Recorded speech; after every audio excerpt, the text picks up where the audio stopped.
5 তারিখে আমাদের সবার প্রিয় পূজার বিয়ে, আমাদের সবাইকে এখনো নেমন্তন্ন করেনি, নেমন্তন্ন করবে। আমরা তার আগে আইবুড়ো ভাত খাই দিচ্ছি। আজকে আমরা মেনুতে কি কি দিয়েছি সেগুলো দেখাবো।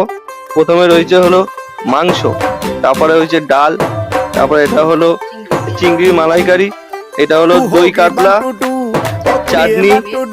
চাটনি আমের, ভাত আছে, রাইস 110 টাকা কিলো চালের রাইস, ঠিক আছে।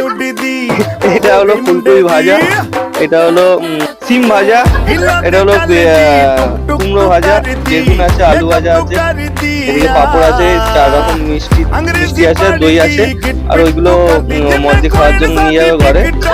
চাট আছে, ঠিক আছে, আর জল আছে, জলের মধ্যে পাপড়ি আছে, গোলাপ পাপড়ি আর স্যালাড আছে। তুমি কি এতটা খেতে পারবে? না, আমি তোমার সাথে শেয়ার করে খেতে চাই।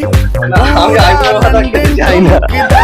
আমি চাইছি যে তোমার আরেকবার বিয়ে হোক, সেম মানুষের সাথেই হোক।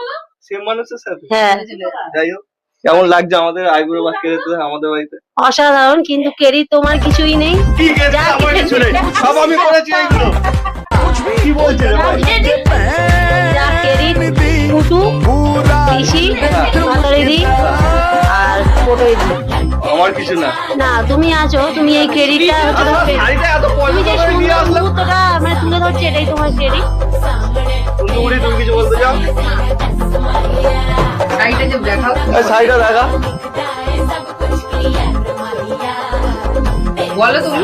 এই শাড়িটা আমরা গিফট করলাম পূজাকে আইবুড়ো ভাতে। তাহলে এবার আর ডিস্টার্ব করবো না পূজাকে এবার খান, সুষ্ঠুভাবে খান।